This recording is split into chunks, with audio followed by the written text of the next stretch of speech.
Keep playing the music. Hold on. I forgot the drink here. Welcome to Jazz After Dark. How we doing today? It is a bullet bourbon kind of a week. We've been sharing this with the neighbors. I know this sounds like I'm making jokes every night, like, oh, I don't drink that much, but my wife was actually making what was that thing called? The Caloosahatchee. It was a drink that she had found somewhere. And so we put bullet bourbon in there and hanging out with the neighbors. Oh, man. Been one of those days, man. You ever have one of those days where just, you don't know how you got so much done, but after you get a second to think about it, you're like, good job, man. Well, welcome to Jazz After Dark, our laid-back sort of hangout class here. I will be joining you with some bullet bourbon here tonight. And it's a kind of a rainy day here, or rainy night, actually. It's, what time is it? Ooh, it's 11:30 at night, obviously, when I'm recording this here. Just a rainy night as a cold front comes through. Not as cold as some of you guys out there. Look, I know we're lucky down here in Florida, but that's crazy. You guys and your cold. Hey, let's talk about something a little different. And I know, by the way, something's going on here with this mic. So actually, let's bring it down a little bit. Maybe we can boost it up a little bit later if need be. But sorry about that. Yeah, I'm looking into getting a new one. Should have a new one here rather soon. So if you don't know, we build all of our own software here at Jazz. We don't have third parties that we hire. We don't trust anybody with data. We keep it all in-house. And believe it or not, we keep it all family, actually, as well. So one of the things that we've been wanting to build out, by the way, wait till you see what's next. Like, when you have the power to make whatever you want, then you can make what clients ask for, instead of going, oh, we pay for a subscription service to this planning thing or whatever and hope you like it. No, we can build whatever we want. Well, one of the things that we built, and I'll try not to get too excited, but one of the things that we built was a very basic planner. And it looks like this. I'll just pop over here and show you. We're going to actually go through this exact one here today. It's nice, right? And on the surface, when you look at it, it looks just kind of like a basic planner. But I want to show you tonight what I was able to determine. One simple thing, this won't take long, that this exact client, not Louis, but I changed the name.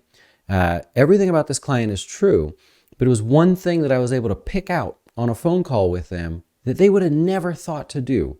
Maybe didn't know existed. So I want to walk you through that here today. Now we'll do it. Okay. So we're calling the client Louis. We always use Louis Armstrong as our example. At least I do. Eric's always trying to get rid of him. In real life, the client is 30 years old. So really young, actually.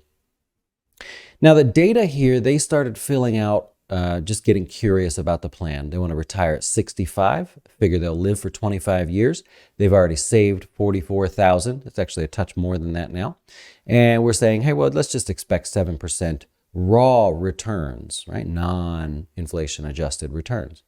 Their current salary at 30 years old, a respectable $66,000. This is a couple, by the way.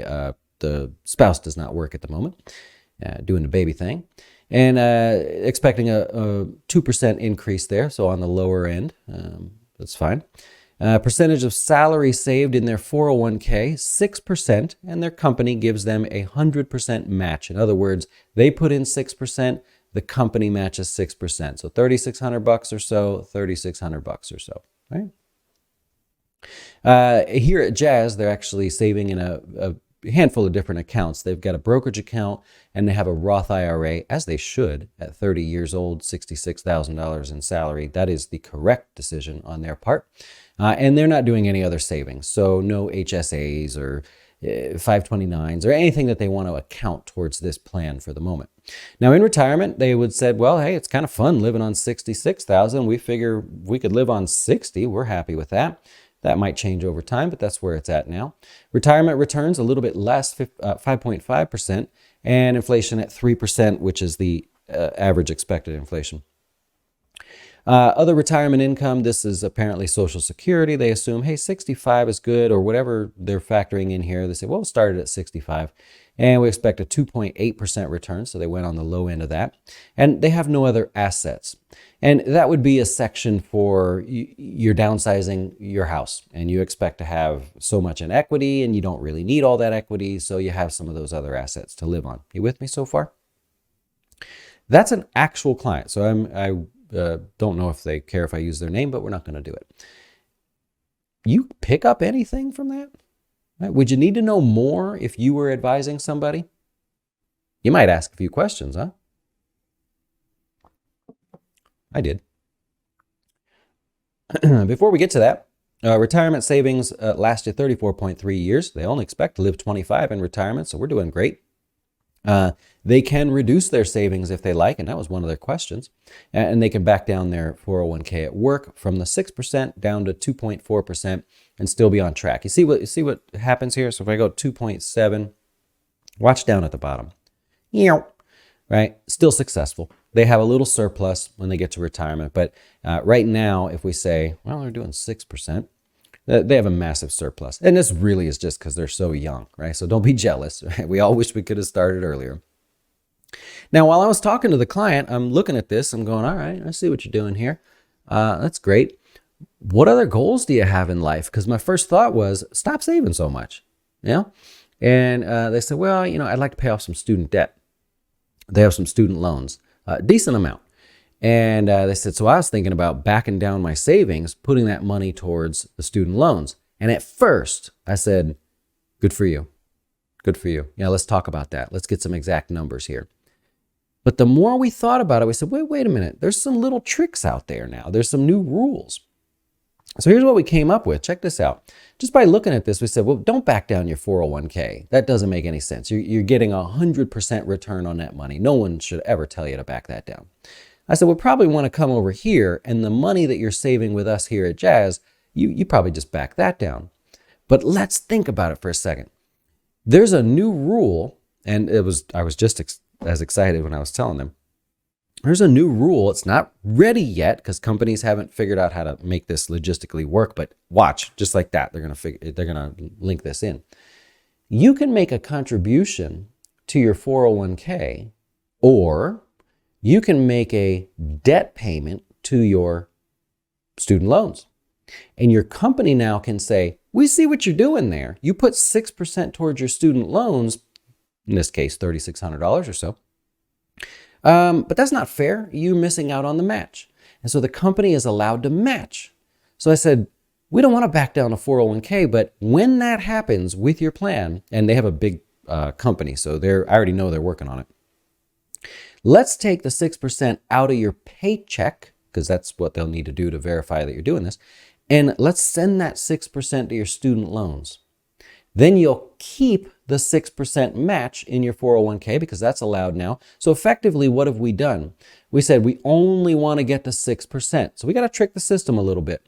We're going to make the system pretend that this is 3 and this here is 3, right? So it looks like on paper, they're putting in 3 and the company's putting in 3. But in reality, they're putting in 6 over to their student loans, and they're still getting 6%. So we've accounted for the same dollars. You guys see what I'm doing there?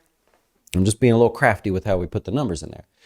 And so that's essentially them backing down their 401k, but still getting every single penny that the 401k, their company will offer them at the moment.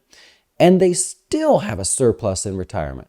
So normal, you could be using like some kind of retirement planner, and you came to the decision, I'm saving too much. Let's put money in my student loans. Now think about it one extra step. So we're able to do that now, still get the match and pay off the student loans, and we're still technically saving too much for retirement. Check it out.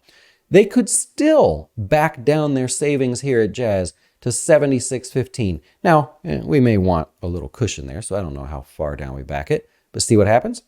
It's still the optimal plan for them. They can afford to pay their student loans off, take a little extra dough for just the moment and back it down, take a few extra $100, put that towards the student loans if they want, and knock out 2 birds with 1 stone. So can you see this come up, can you pay student loans and invest for retirement at the same time. Just proved it. Yeah. And now this wasn't available last year and so on. This is a new rule. But yes, we no longer have to ask that question. It doesn't. Now you can save for retirement and pay off the student loans, and you're not hurting yourself. Your numbers, of course, will be different, but you could now do the same thing. So I brought this up to a few other clients, and I'm like, hey, let's do this. We just talked about this last week. I was just working with a client. Bing, it hit me in the head. Let's go take a look at yours. And, they're 39 or 41 or whatever.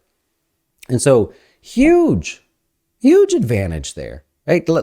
Let it sink in for a second. We're talking about, and I've been picking on you guys for 2023 to go an extra level deeper.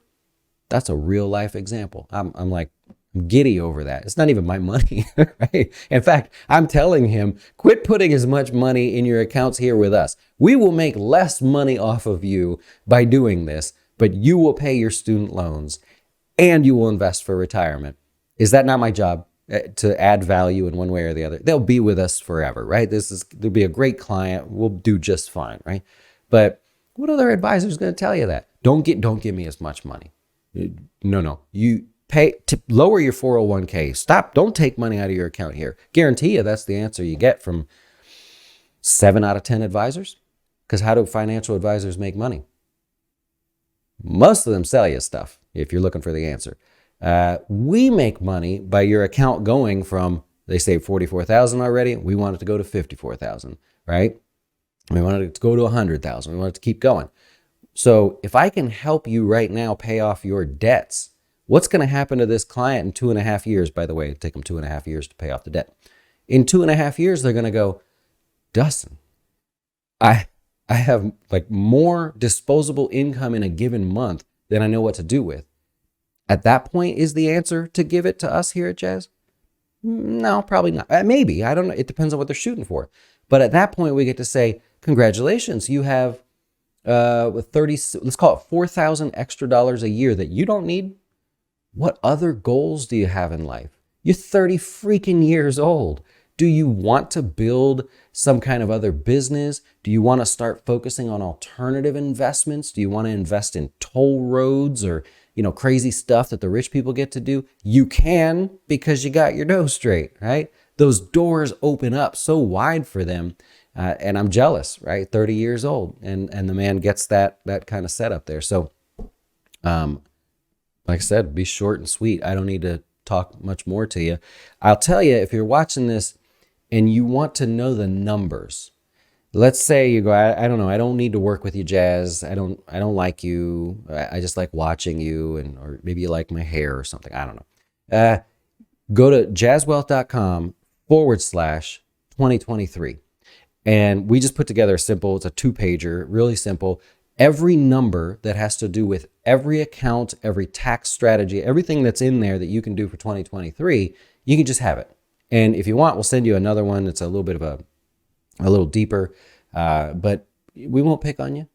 I'm not going to call you. I'm not going to sell your information to somebody else. I promise. Nobody can ever say that about us, because when I started this class, we take our data seriously. We don't have outside partners. We don't have marketing companies and things like that, or people just sitting around ready to call you, pick on you until you transfer your accounts.